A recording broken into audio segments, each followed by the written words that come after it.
You're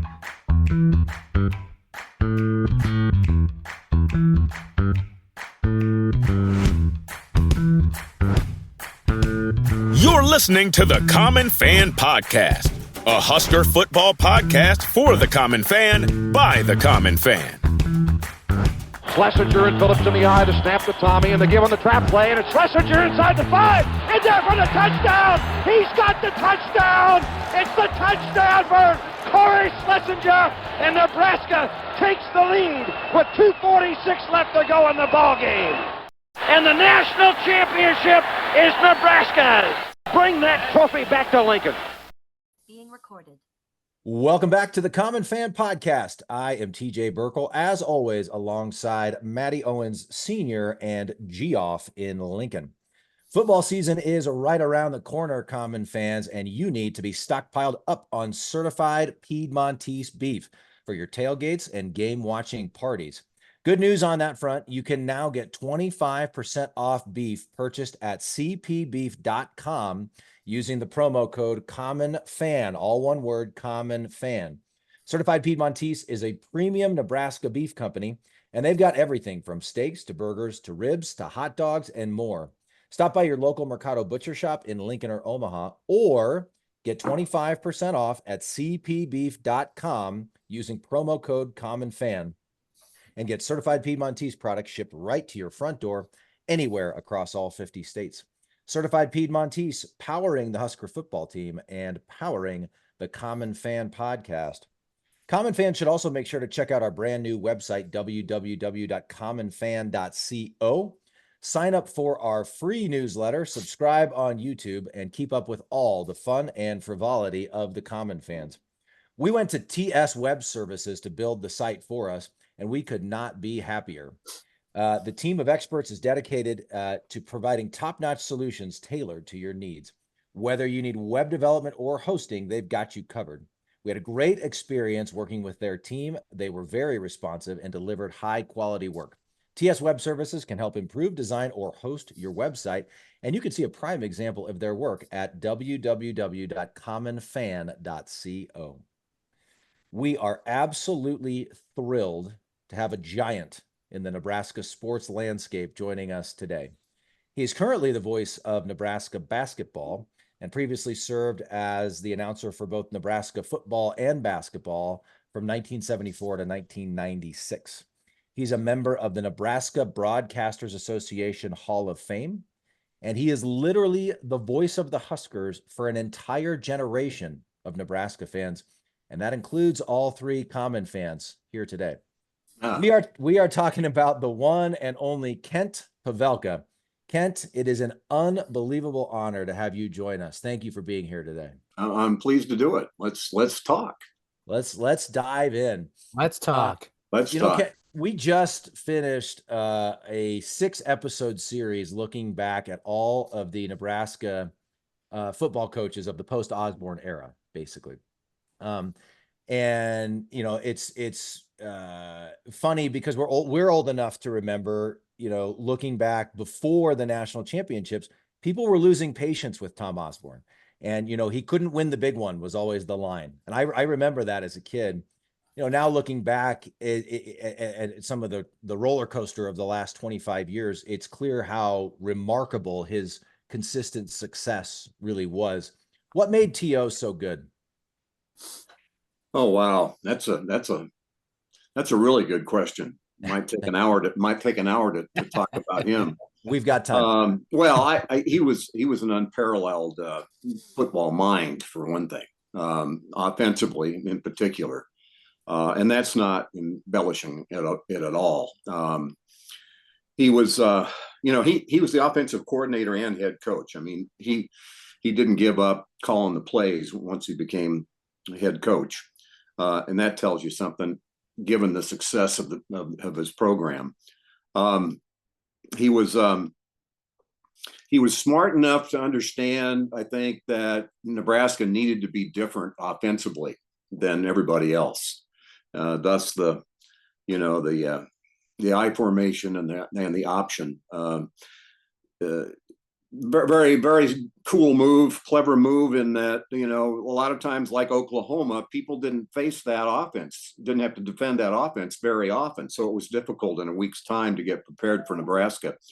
And then you combine his intelligence, his coaching ability, his ability to put a staff together and keep a staff, and then to get better athletes, in the late 80s, wasn't quite good enough. And that started to develop in the early 90s, and you saw the fruit of that in the 3 national championships. Now, I say it wasn't quite good enough. I mean, he had never had fewer than 9 wins. So the bar has always been pretty high here. And, it just got old for a lot of people to be undefeated, go into the Oklahoma game, get beat by Oklahoma, go to the Orange Bowl, get beat by Miami. I mean, it was almost like clockwork that those kinds of things happened. But everybody, fans were frustrated that Nebraska couldn't get over to the top of the mountain. And but boy, they did on January 1st or 2nd, 1995, when they beat Miami. Talk about a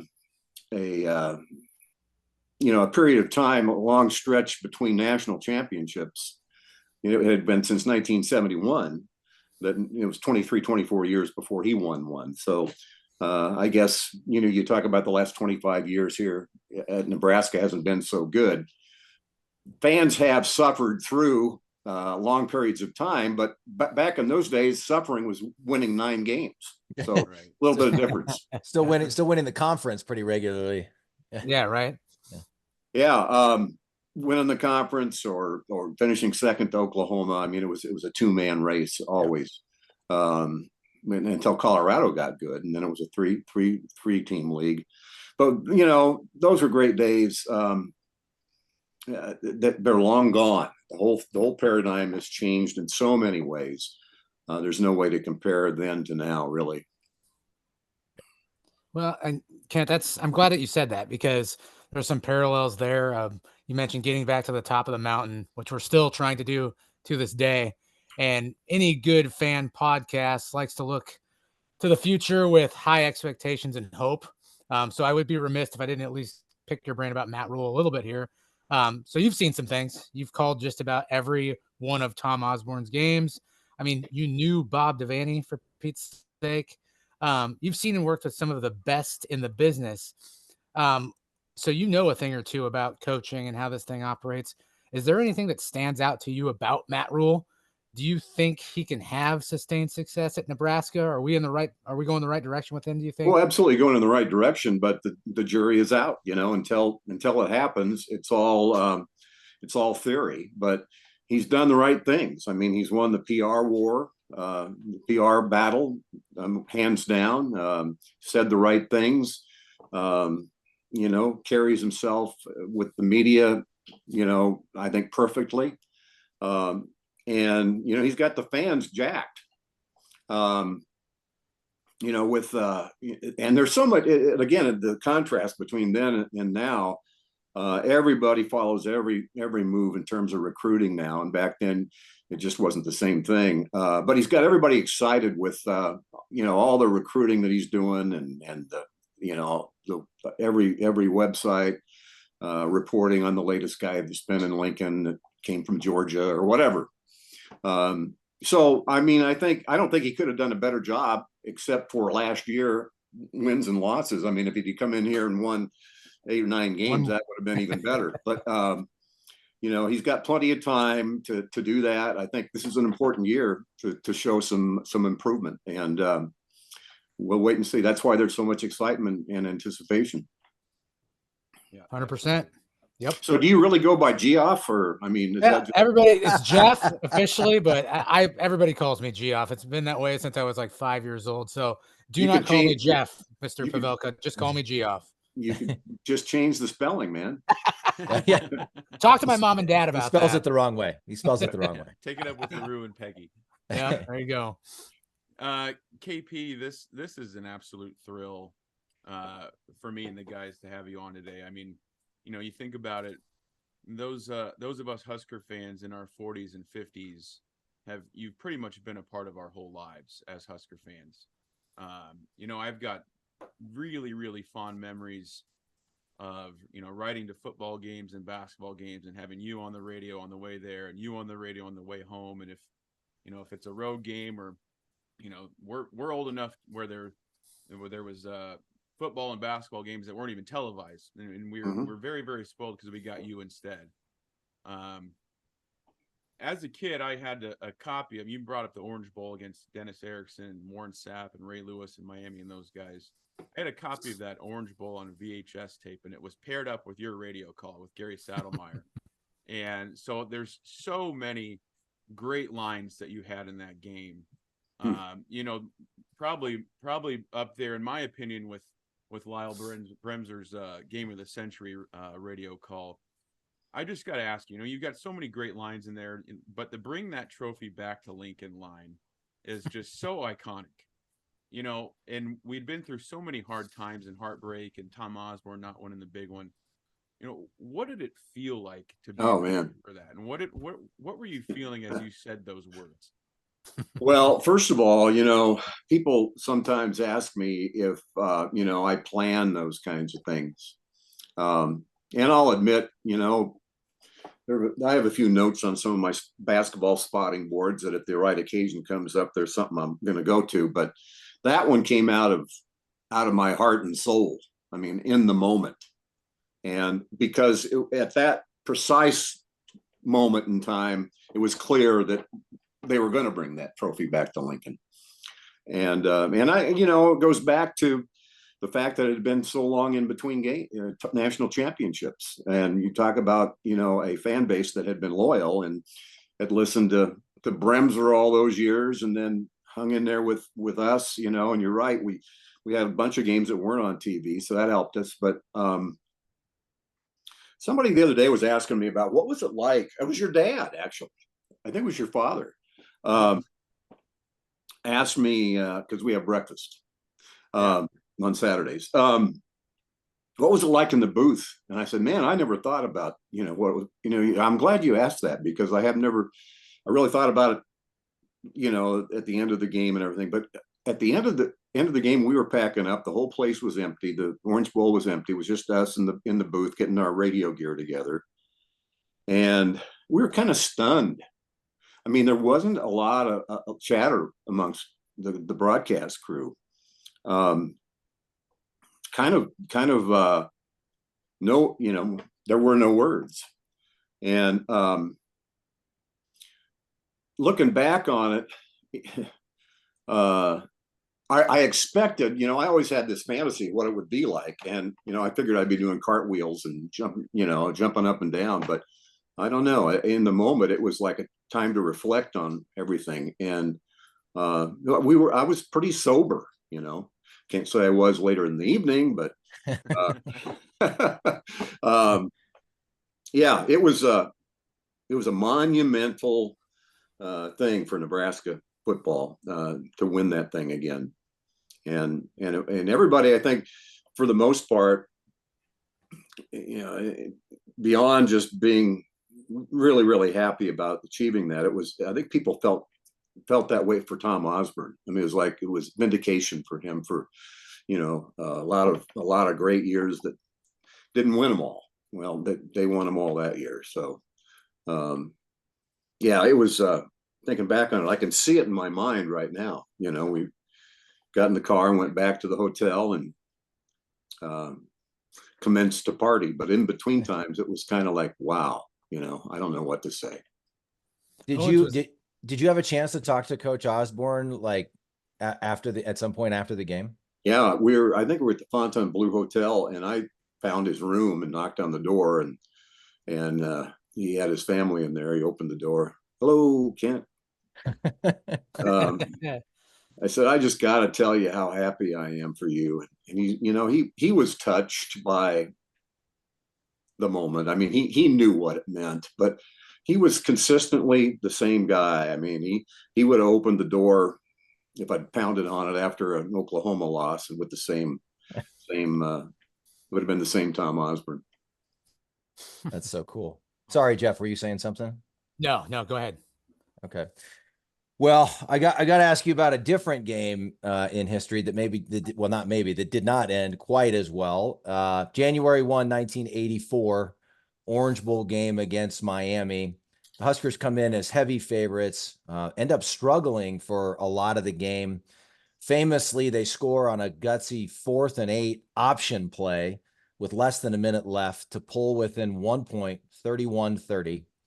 Osborne holds up 2 fingers to indicate they're going for 2, and we all know how that ended up. But what's your memory of that whole sequence of events? Did you see him holding up the 2 fingers? Like, I'd love to know if you can picture that or what went through your mind with that. Here's the deal. That was I think the last year that the school networks weren't allowed to broadcast the bowl games. So I was watching it at home on TV. Okay. And that was the year, Bremser's final year. And so the next year I took over in 84. And so, I didn't feel like I had as many chips in the game as I would have had I had been there if I had been doing the broadcast. But obviously, how old were you guys even around then? How old are you guys? We were not quite 2. Yeah. Not quite 2. Okay. Not going for 2 and you were 2. Yeah, exactly. There you go. Fits. So,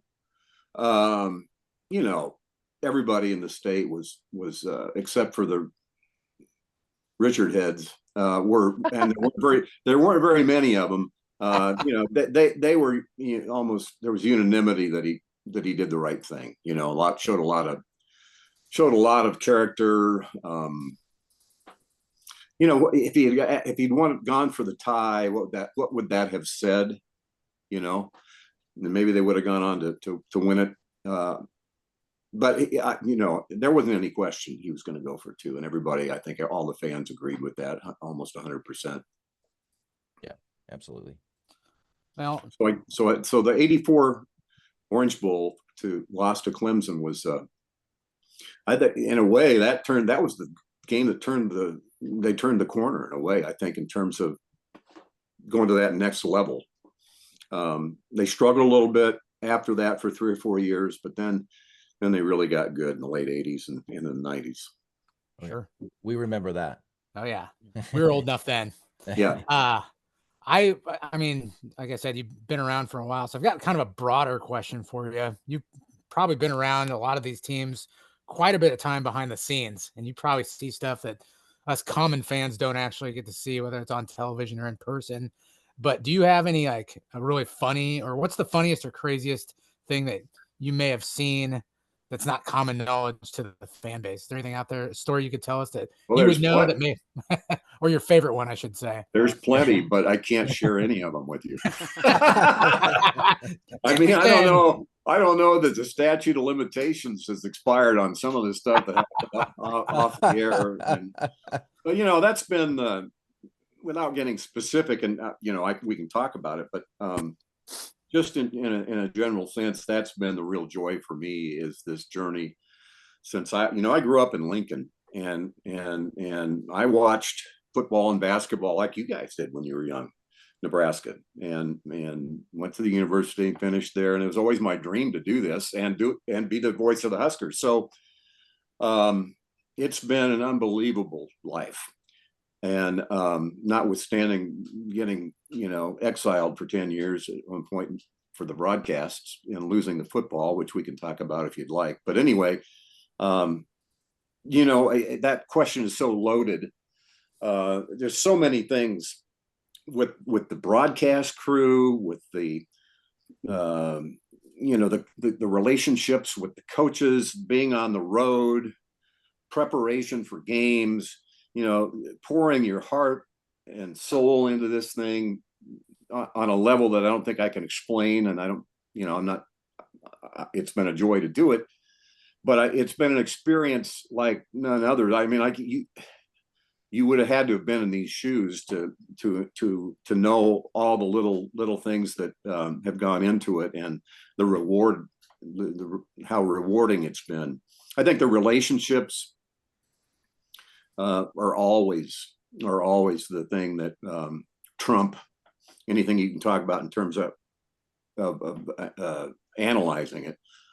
One of the things that has been interesting over the years is football and basketball. While you're there doing the games, and I was a young man early, believe it or not, I was a young man at one point. I wasn't that much older than the players, really. I was 24 years old when I started doing basketball, and some of these guys were 20, I think, probably. So, in terms of, and now I'm older than their grandparents, the players on the bus, Right. But it's been interesting, as you're doing it year by year, decade by decade, in real time, the relationships with the players are not all that, they're good, but they're not real close. But boy, when they come back for a reunion or something, 20, 30, 40 years later, they look at me and sometimes treat me like a long lost brother. So, that just speaks to what the value of this experience is for these guys and for anybody involved on this level. I mean, they didn't really appreciate the radio guys back in the day, but they do now. They hear clips from the past games. And so I didn't get any specific stories, Geoff, but that's all right. It's been the relationships with everybody, the broadcasters around the conference, the writers, the sports information directors, the university sports information staff, the trainers, the equipment guys, the coaches. I mean, I could talk forever about all these coaches that I was privileged enough to have a relationship with. And now here it is, 2024, and still doing it in basketball. So it's been a lot of fun. 74 to 2024. This season will be marked the 50th year since I started doing that's crazy Husker stuff. Wow. Now I didn't do them all because I was gone for some time, but it's been 50 years ago that I did my first Husker game. That's wild. Wow. Well, and something you said, I just want to touch on real quick. I mean, you growing up in Lincoln, and you mentioned that would be, kind of your dream to call Husker games. I got to say, it feels like it kind of comes through on your broadcast that you're not just calling the games for a paycheck, that you really love Nebraska athletics. And it just, I'm speaking for all of Husker Nation, it feels really good to kind of have one of us relaying the message and what's going on in the game. Yeah. So, back in those days, in 80s, 70s, 80s, 90s, it seems like coaches could be a little more unplugged and kind of let their personality show a little bit, not on guard all the time. Do you have maybe a favorite opposing football coach that Nebraska faced, or even a least favorite? Just a couple of the old football coach personalities that maybe you thought were amusing or didn't like at all. Well, I always loved Switzer. I mean, he was just the antithesis of Osborne. Smoked cigarettes on the sideline, and everybody. He enjoyed drinking beer. Fur coats and all that stuff. Fur coats, just and just as just the antithesis of Tom Osborne. So it was always interesting to see those two interrelate, and he had such great teams. I liked him. A lot of people hated Oklahoma, including him, I suppose. Gosh, that's a good question. With football, I could respond in basketball. There have been way more coaches that I've had occasion to have contact with that I thought were jerks than in football. You want to go there? Yeah, let's do it. Yeah, for sure. How about Bob Knight? How about Bob Knight from Indiana? Oh, there we go. That's a good place to start. It was 1976, I think, that went up to Bloomington for a holiday tournament. It was Nebraska, Creighton, Indiana, and SMU. And in those days, I did the games by myself. I didn't have a color man, so I had all the equipment to set up and planning the whole thing out. And at halftime, I needed for a restroom break, so I used to take a a little cassette recorder with me and spot somebody before the game and get a little 3-minute interview to play while I went, took a break. So we're in Bloomington before our game.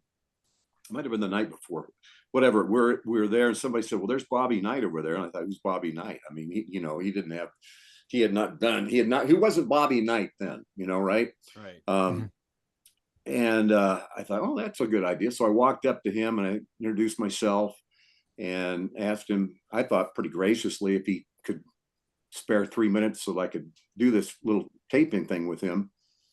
And he was a big guy.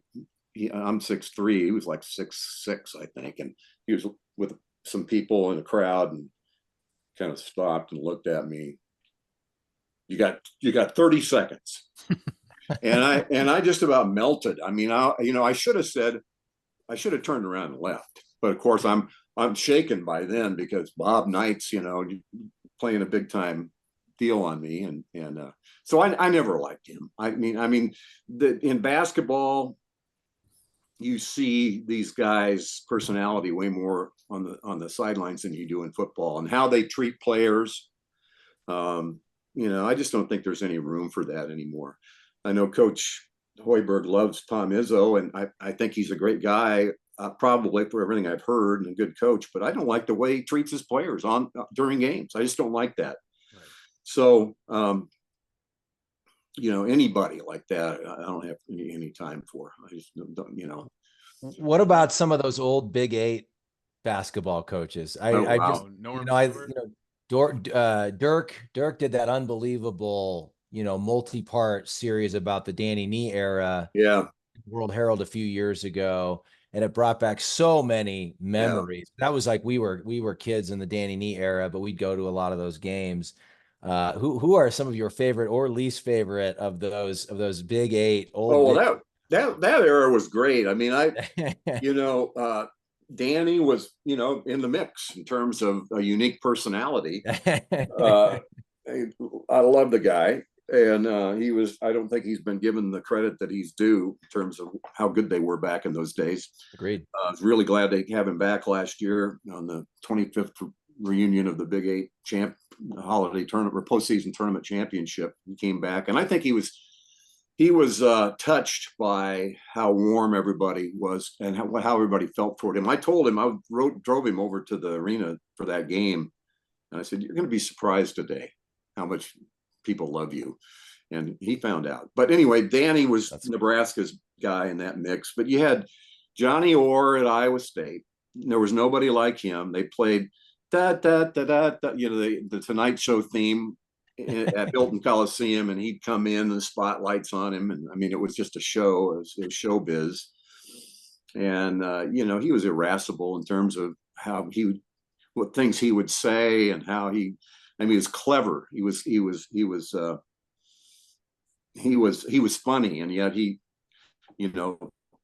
didn't take any prisoners with the officials. Billy Tubbs at Oklahoma was one of a kind. I mean, he was just a nasty little guy, and Norm Stewart, you had Eddie Sutton at Oklahoma State. Who am I missing? Who was at Kansas State and Kansas? It was the golden era of Big 8 basketball, and there's some great memories there for me.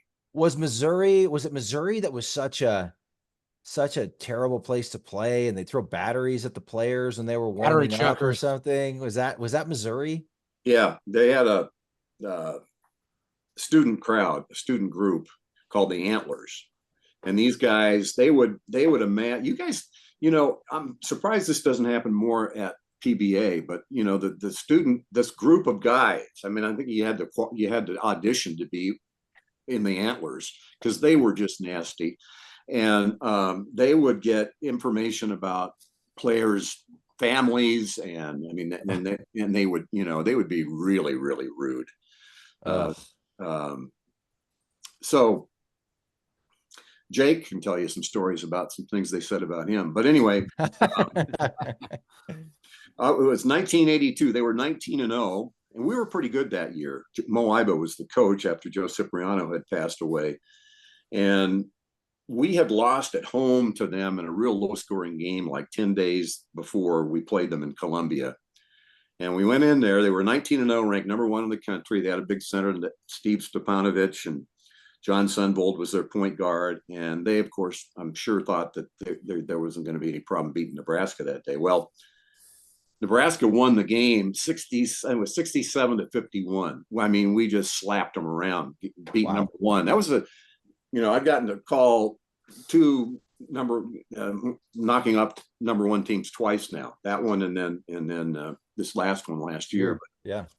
So I'm by myself and they had us kind of in the stands. I was broadcasting the game, and I've lost my mind, of course, and I'm completely oblivious to what the fans think, because I'm just doing my thing, and Nebraska's going to win. And of course, the fans, including the Antlers, had lost interest and hope, with about 10 minutes or 5 or 10 minutes to go in the game. And these guys started looking at me instead of the game, and they started throwing stuff at me, like soda cans and popcorn and stuff like that. Wow. And so it got to the point where I just told the audience, I said, you're going to have to forgive me here. I know that this is not what you expected to hear, but I've got to tone it down. I'm kind of concerned for my equipment because they're throwing stuff at me. So that's how I finished the game. My gosh. Yeah. Wow. Yeah. Like a golf announcer, Jim Nance, my Jim Nance impression. Yeah, that I'll never forget that game, and a lot of people remember it. Unfortunately, I don't have a recording of it. I'd love to hear the end of that again, but gosh, it's crazy. That's intense. Well, Kent, you mentioned if you're willing to get into it a little bit, you mentioned kind of having to be done with the football announcing part of it, and taking a breather, I think, from all of it for a period of years. Yeah. I kind of remember that from when we were kids. I don't remember all the story behind that. If you'd be willing to share with us. Well, there was a right, back in those days, there had been 4 originating broadcasts. KFAB in Omaha, who I worked for, we did the games. KLIN in Lincoln did the games. They had an announcer at every game. So did KFOR in Lincoln, and so did WW Radio in Omaha. 4 different broadcasts. So fans across the country had a chance to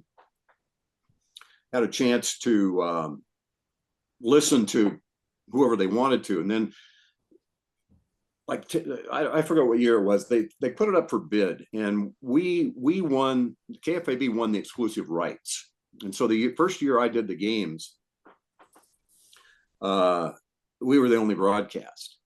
And we were the only broadcast in it was 90, 93 or 94 where they put it up for bid again. And KFAB got beat in the bidding process.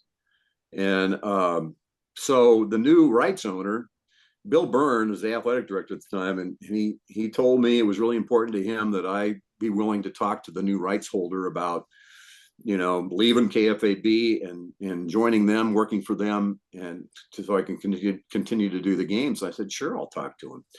But the guy that I was dealing with, he basically, dunked me and drowned me. I mean, the boss, the guy that owned KFAB, was telling me during this process, you don't want to jump into that real fast. That you're really valuable, and you got to make them earn their money. You got to make them pay.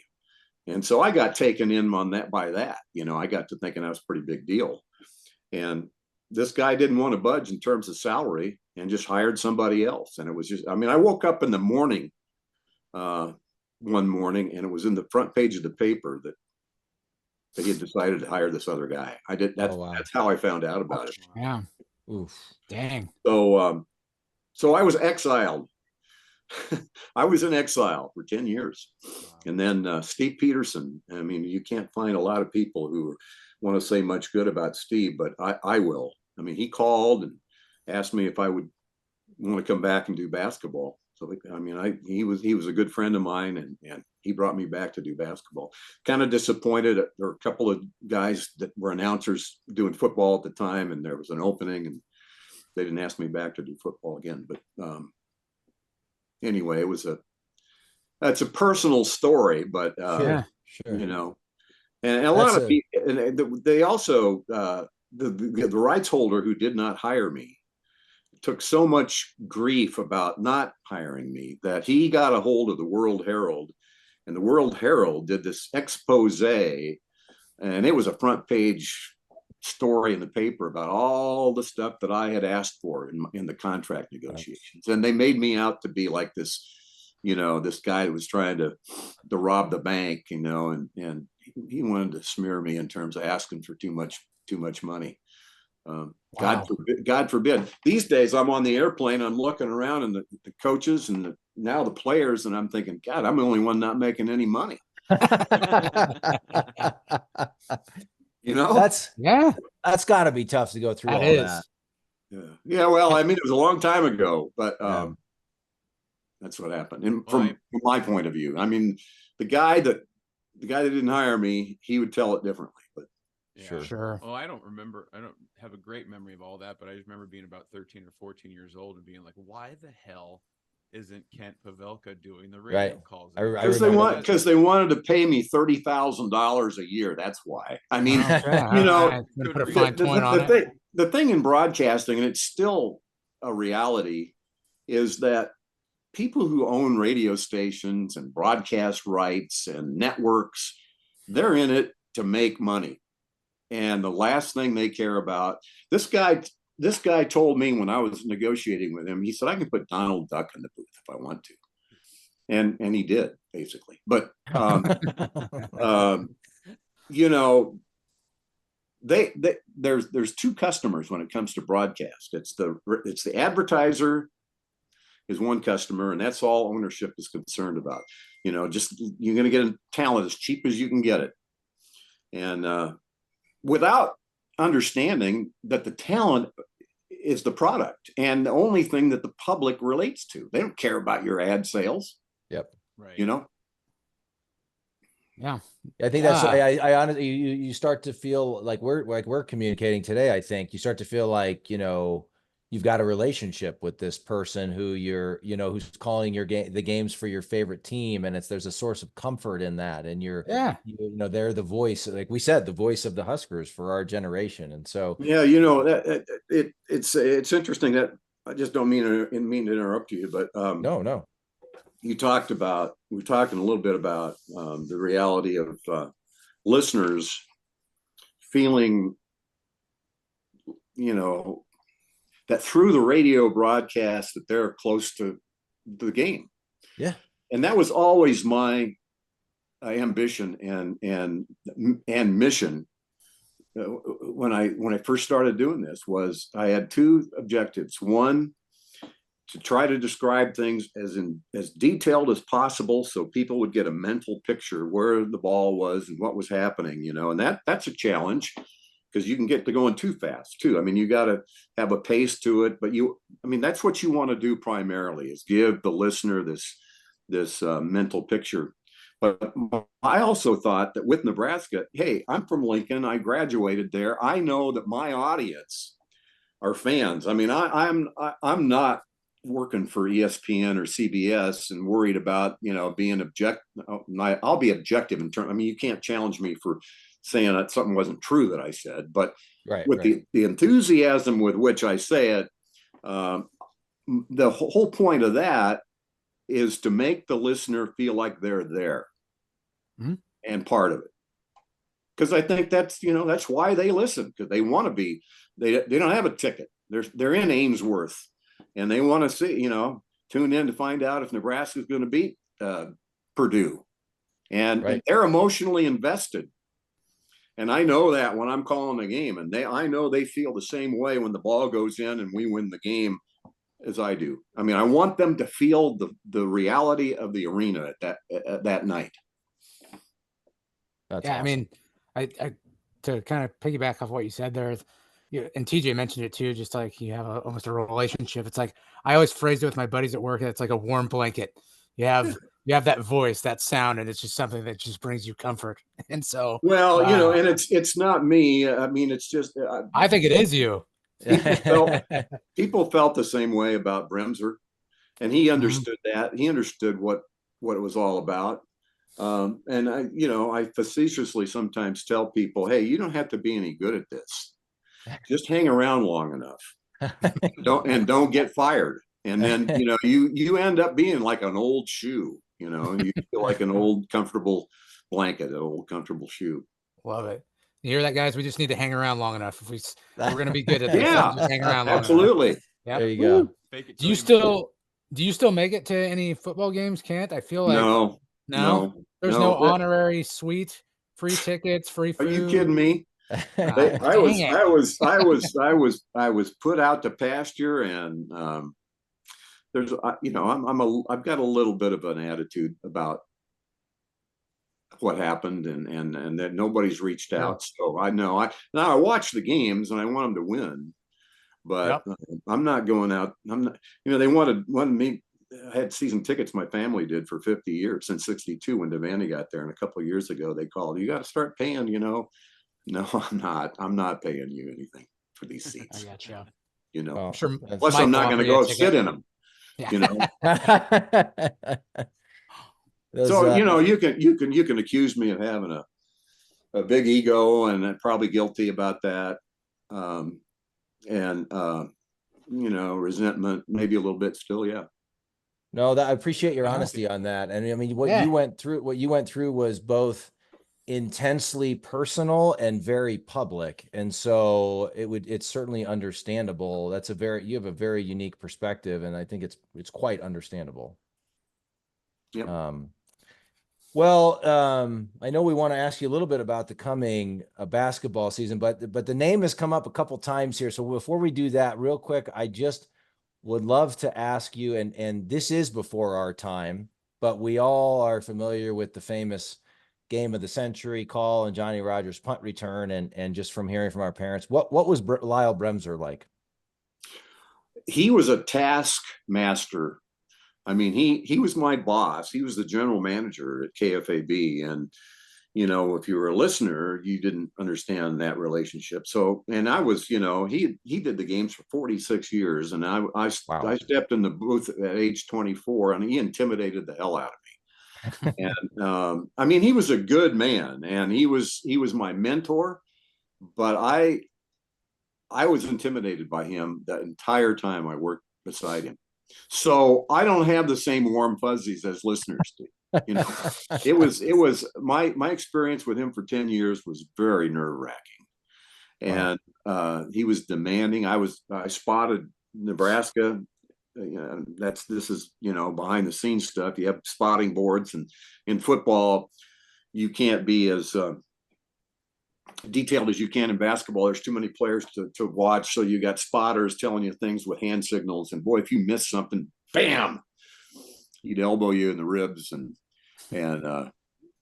funny story. About 5 years into it, I kept thinking, well, if I hang around long enough, maybe he'll pass the baton on to me, which eventually happened.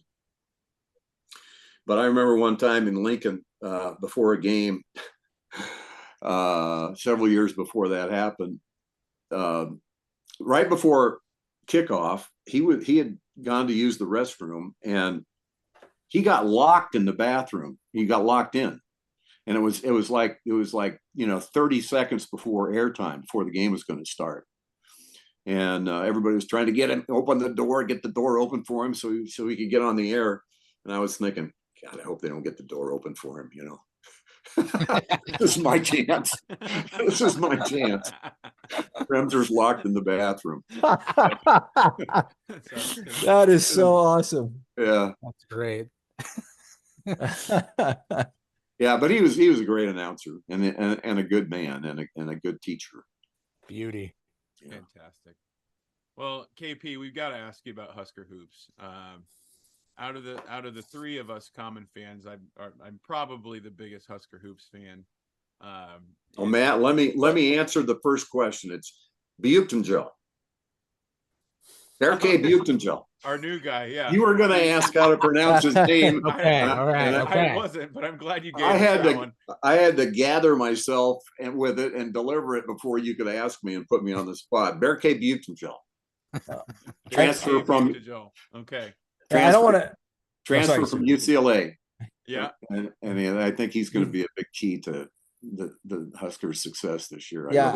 I'm sort of annoyed that Matt's just taking the mantle of best fan, but we'll sort that out later. Go ahead, Matt. Go ahead. Hey, there's no question about it. I have the mantle as the biggest Husker Hoops fan out of the three of us. Oh, all right. Okay. I see how it is. KP, I think for me, I'm a huge fan of Coach Hoiberg. I love his demeanor. I love the way he's kind of adjusted to the Big Ten. And I love, mention how coaches treat their players. I think it seems, at least from a fan perspective, he treats them pretty damn good. He's really seemed to have some things figured out here over the last season and a half. What can us common fans expect for this coming hoop season? Do you like our chances to get back to the big dance? I do. I've been down a couple times to watch them this summer, and I think they, broad stroke impression is yes. I mean, they've got really good players. Now, I don't think they've got a great player. Probably not going to have anybody first team all Big Ten, but they might have a second teamer. I mean, Bryce Williams is in that category. I think it's going to be important that Bryce Williams and Juwan Gary have the kind of seasons where you look at somebody's career and you say, between his junior and senior year, they really stepped up. Yeah. For them to be really, really, really, really good, I think those guys need to have that kind of year. They can't be not as good as last year, but they need to be better than they were last year. That's for starters. And then if that happens, and Buchtenjel is what I think he could be. I mean, 6'9", 215 pounds, very skilled. At UCLA, he was just playing for the wrong coach and the wrong system. This is a pipe dream, but if he is like Bryce Williams, Juwan Gary good, now you got three really, really, really good players. Now, you got 2 point guards. You didn't have one last year. You got two big posts. Rink Mask's loss, absence because of knee surgery is significant, but those two big guys they've got can really play. And shooters, you got to be kidding me. Esijan, Griffiths, Williams. I don't have the roster in front of me, but I'm telling you, they're going to be able to shoot it. And I don't think they're going to miss Tominaga or Wilcher that much because, number one, CJ was a defensive liability, and so was CJ in a way. Or Tominaga and CJ. The guys that will be playing are going to be better defensively, but they've also got guys that can shoot it just as well as those two did in tandem. So, and they're deep. So, last year, let's be honest, they finished third, almost finished second in the league with a collection of players that, you look at what Indiana has gotten in terms of their recruiting, all kinds of 5 stars and, best transfers in the country. Fred Hoiberg has fashioned a culture that includes being able to find really good players that are a little bit under the radar, but guys that will play in his system the way he wants to. He didn't have that the first 3-4 years. Right. But I think he's got it going. And I think they can be better than last year. I don't know that means they'll win as many games because the Big Ten is going to be way better than it was last year and more teams. But, I think that they got a chance to win enough to get in the tournament. And I think that they're going to be better equipped in the tournament to win a game than they were last year. I'd love to follow up on that, just about Coach Hoiberg and sort of you make such a good point. He came here. The first 3 years were really rough. And I think people were kind of questioning. I thought we were getting this great coach and whatever. And to his credit, I think he was humble and open-minded enough to change his approach a bit. And then that fourth season, what were about 500 that year, but they really came on strong at the end of the year and had some big wins. Mm-hmm. And then last year they broke through and got to the dance. So it feel like, I think he's proven his chops once again as a head coach. But also feels like he's kind of figured some things out. Can you talk just about that evolution and what you've seen from him? And I'm super impressed by it, but would love to hear your take on it. Well, he's got a different staff, and recruiting wise, he's gotten better players and a different kind of player. And what I don't mean to disparage anybody, but those first few years, that first year he got here like 10 minutes before the season started. So, I mean, he couldn't recruit. He just had to take warm bodies. And when you take warm bodies, you take personalities and guys who don't necessarily fit your culture in terms of the ideal work ethic, maybe commitment to playing the way you want them to play and that they need to play. So he had guys on those teams that, I mean, we had point guards that wouldn't give the ball up. You remember? Yeah. For two, 3 straight years. Well, so now, like I said a minute ago, I mean, he's got a formula that they're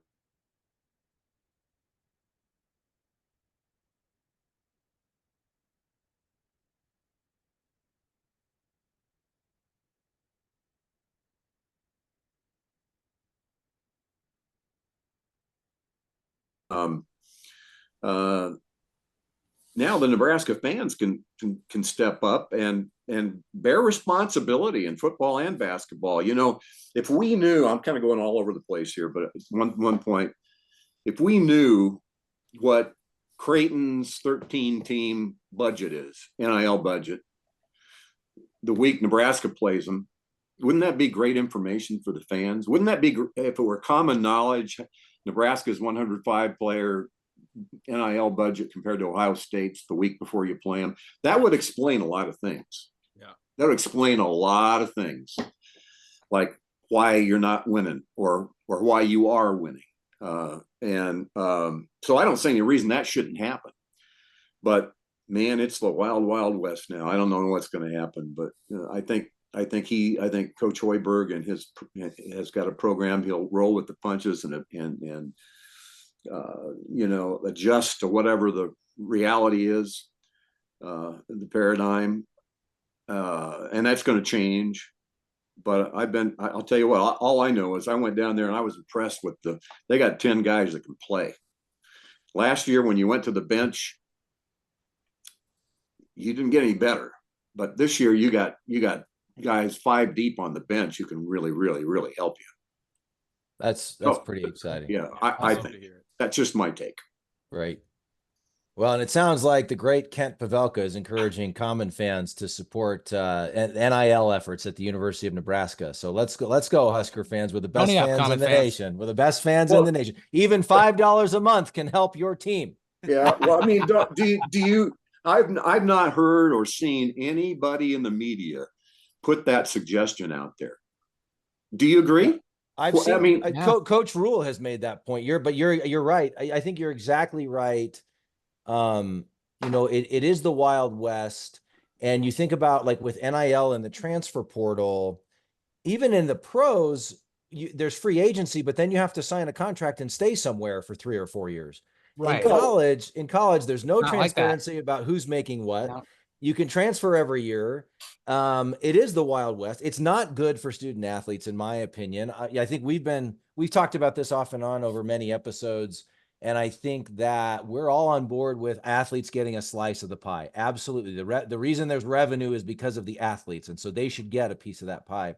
But they've got to put some guardrails in place. They've got to put some structure in place. And I totally agree with your point, Kent, about transparency and just putting it out there. We know the Kansas City Royals don't have the budget that the New York Yankees do. And we know, the different salary structures of NBA teams. Why not? Why not? Yeah. I think you're exactly right. And that seems like a simple one. No, that seems like a simple one. Everyone knows you can't make it even or equal across all universities, but at least having that required transparency, I think, would go a long way. So I think you're exactly right on that. For less than the price of a cup of coffee, common fans, you can support a Husker player. Yeah. Love it. Well, Matt, Jeff, any other questions or comments for Mr. Pavelka here? I have an off the wall follow-up question. I believe you do, Geoff. I'm a big breakfast guy, and you mentioned that you go out to eat breakfast. What's your favorite breakfast menu item? Are you eggs Benedict guy, omelet guy, French toast guy? 2 eggs over medium. Okay. Either link or patty sausage, kind of crisp in a way. I want a little edge on the cooking on the sausage. Sounds delicious. Eggs over medium, toast, dry with peanut butter, and hash browns. Lovely. I'm an over easy guy myself. What was that last? Did you say anchovies? Hash browns. Oh, hash browns. So, Mike, Matt, you tell Mike the price of doing this is breakfast on him for I don't know, in perpetuity. You got it. You better then crank it up. Mike won't have a problem with that. You better order steak and eggs then, damn it. He's got the money. I know he's got the money. Oh, thank you so much, Kent. This was truly enjoyable. What an incredible privilege to have the opportunity to talk to you today. Thank you so much for doing this. Appreciate you guys. It was fun. Thanks, Kent. Absolutely. Yeah, absolutely. you, Kent. Fall camp is underway. Common fans, we are less than a month before kickoff. Optimism is sky high for the Nebraska football team, and we are here to help you get ready for the season. Thanks for hanging with us, Common fans, once again. Thanks to Kent Pavelka one more time for joining us. We will have plenty more for you soon, Common fans. As always, in the meantime, GBR for life.